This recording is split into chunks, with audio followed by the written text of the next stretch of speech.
Hello, all greetings. This is Gilles Morcillo. I wanted to come and say hello, wish you a good day. I wanted to come and speak briefly about this, continuing to speak about this process of ascension, this process of internal alchemistry, this process of divine awakening. For we are awakening, and we are all around the world. There are millions of people that are awakening. They don't necessarily have all the solutions just yet, but as they tune into their heart, the heart will and trust their heart. The heart will unfold in whatever way is completely appropriate. So I'm going to pull a few cards and speak about a few ideas. The idea is that we're leaving this realm of shadows. We're leaving this realm of illusion to move into the light. For the shadows is very powerful. It's been entrapping us for thousands of years, but now it is the light is even more powerful. For any light, we're within the shadow, where the shadow will disappear. The stronger the light, the faster the shadow will disappear. So we are light, to remain as clear in relationship to that. The highest wisdom for us today is to ask the angel to place the right people capable to help us on our way. It's also said that you're working too much. You are always doing too much to please others. So it's about tuning into ourselves.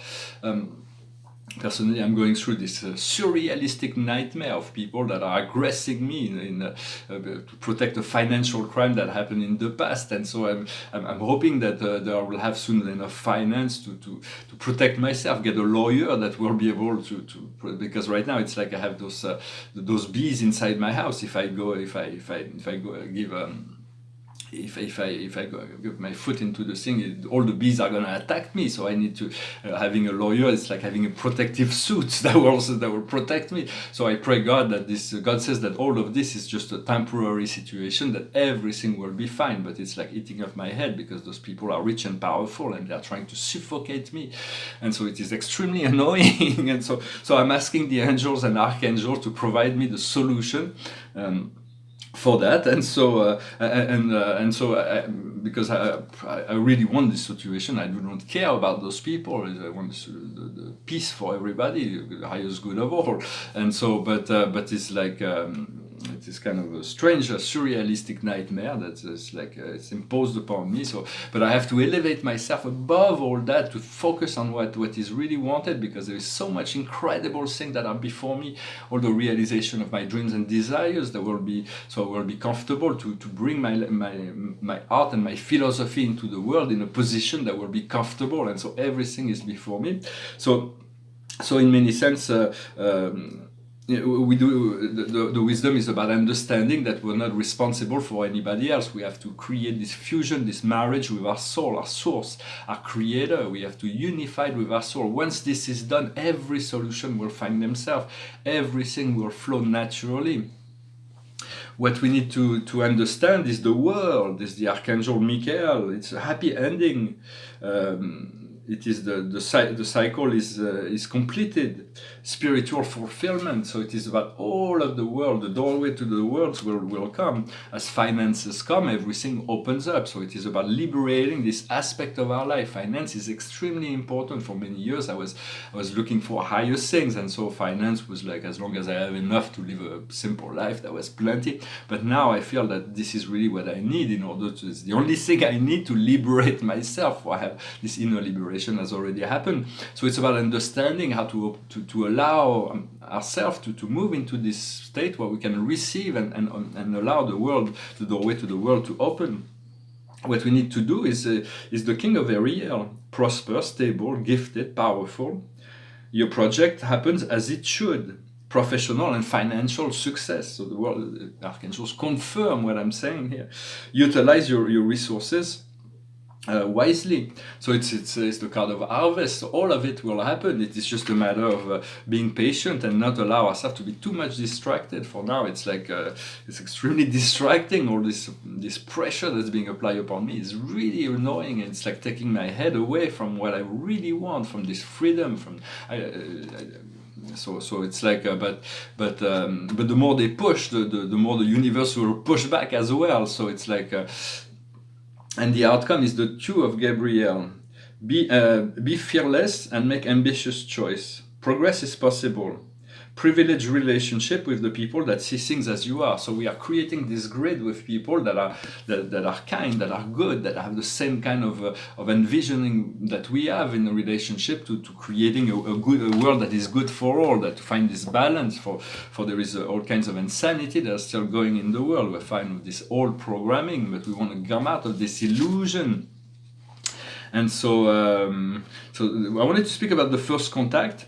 The first contact will come, but first we need an event that has to be happening through the media. The media has to announce the existence of the extraterrestrial. There's two types of extraterrestrial. One, we do not want even by curiosity to look into their program. The negative extraterrestrial that's been controlling the program here. Just looking at them give them power. It's like me looking at my problem, give power to my problem. So in a sense, we do not even want to give them any attention. They lost. They will lose. There is no choice. The light has won. So what we want is to tune into the positive extraterrestrials. For Hollywood has been playing both sides. They're like with about the negative extraterrestrial, like Independence Day, like Alien, like. All kinds of the War of the Worlds, all of this is like to create fear within humanity in relationship to the higher planes. But there are also very positive extraterrestrial or positive movies in Hollywood like E.T. or Avatar or Star Trek or all kinds of other positive contact. Cocoon, all kinds of other Stargates, positive. Stargate was kind of mixed bag, but all of this is like about we want to tune into the wisdom of those in the higher planes. They have no desire or agenda of control. They have no agenda at all except the awareness, the service to God and the service to the planet. Anybody in the higher planes is always just in a service to God, and that's really what we want to do, to become in a service to God, to service to the love of life, to the light of life, and to become one with our source, with our Creator. To create this marriage, we have to let go of all fears and all doubts in order to do that, to become one. For you are one. You are the Almighty Creator. It's just all those shadows that are still distracting us. And so we want to open up our angelic body. Angelic body is a neutral body. It's a body that's completely androgynous. And we want there's hundreds of angelic dimension. We can open all kinds of portal, whether the ones that are appropriate, or how many times do we need to return to that. But it's about integrating those higher frequency. For the angels are always in the state of grace, and as we move into this state, this angelic dimension, we are able to integrate more grace. And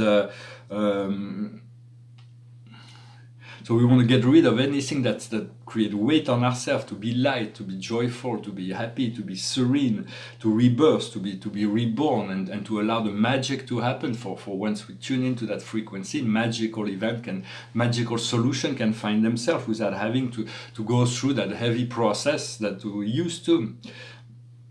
And so they said that the Christ will manifest in the next few months. The Christ in the United States there will be a great shift in the United States that will influence the world. So wherever you are in the world, it is your position to become to tune into that Christ frequency, this unconditional love and forgiveness, this place of empowerment that will allow you to re-establish the balance and harmony in relationship to whatever community we are in, to assist the Christ in his process, for he's the Lord of this planet, and we want to serve him in any way we can, for it is his plan that we want to fulfill, which is a plan of to return all the family of light to one family, to one paradise for all.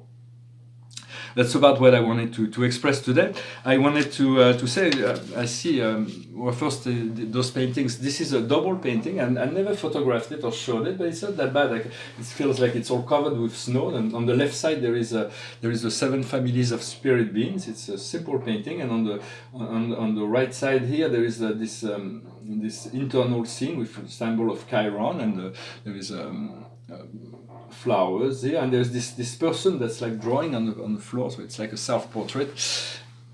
Those are kind of nice. I like the interiors. And this is a painting from 1994, 1993, 1994, and it's the metacosmic paintings. And this earth is very, very textural. I kind of like it. It's very and there's this pink sun and the symbol of Ceres here, and it says Urantia 606 of Satania, and there's this person that's looking at it, and there's this the railroad that leads into this horizon, and there's this scale. But it's an older painting. I wouldn't want to touch it. There was one that's called Moon Station. That was like I have a photo of it. I don't know where the painting is. I'm going to try as soon as I can get into set up into a studio where I feel comfortable. I'm going to start retrieving all kinds of paintings that I had to leave behind for one circumstances or another, and to catalog, restore the frame, photograph, comment, and prepare the catalogs and organize my art.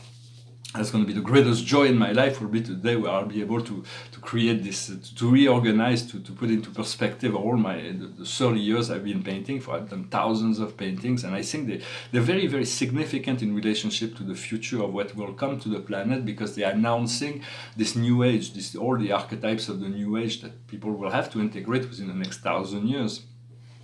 I want to say about handling, I see in the media and in auction houses and collectors and museums, and they're handling sacred art like they would handle profane art. When you buy art from like any profane art, or even Renaissance paintings or modern painting or contemporary painting, they're just objects.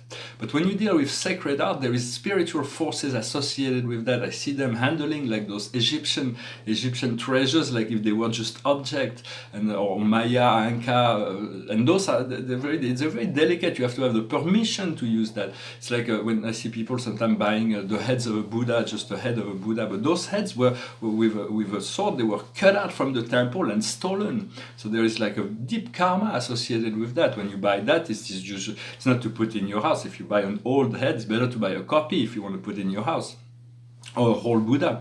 But when you buy a head, it's just to buy it and try to find the temple where it was stolen to restore it, But other than that, I was implicated in an art sale many years ago about someone who had some very beautiful Inca emeralds, but the person, everything he bought those things was deeply very sick, and so I had to go into meditation and to deal with it. I ended up in a cave. I was surrounded with people with dark skin, and they were like, and I negotiated. Archangel Michael came and negotiated a peaceful resolution, and the person got better after that. But there is certain energies that are associated with sacred art that is not, so it has to be handled with great care. I just wanted to. Even tribal art is African art, and it's not something that's just an object. It's there are energetic powers behind those objects, and so I just thought I'd talk about that. So I'm going to finish with a song. I hope you find this message interesting. I'm going to finish with a song. It's a song about a French song about how the adventure of life begins every morning. It's an old song. I'm going to try to sing it. It's from Jacques Brel. It goes like this: L'aventure, l'aventure. L'aventure commence à l'aurore de chaque matin. L'aventure commence alors que la lumière nous lave les mains. L'aventure commence à l'aurore nous guide en chemin. L'aventure, c'est le trésor que l'on découvre à chaque matin. Pour Martin, c'est le fer sur l'enclume. Pour César, le vin qui chantera.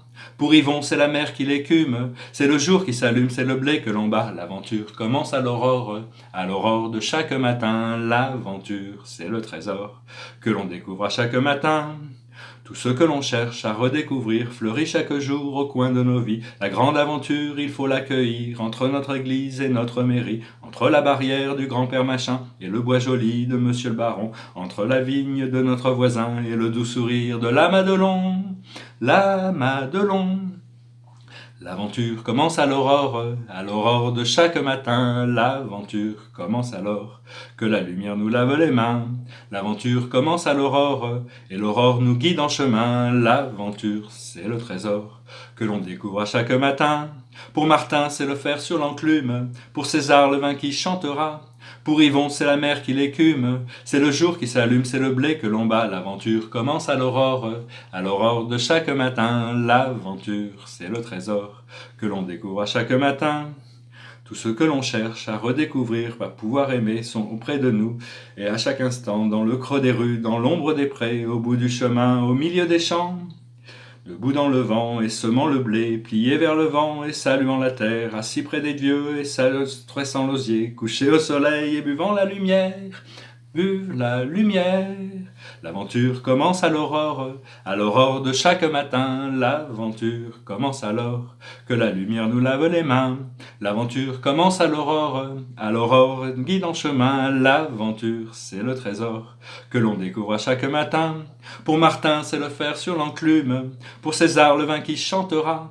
Pour Yvon, c'est la mer qui l'écume. C'est le jour qui s'allume, c'est le blé que l'on bat. L'aventure commence à l'aurore de chaque matin. Et l'aurore nous guide en chemin.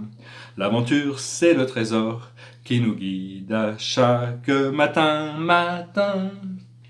Thank you very much. It's a difficult song. I'm just trying to sing it.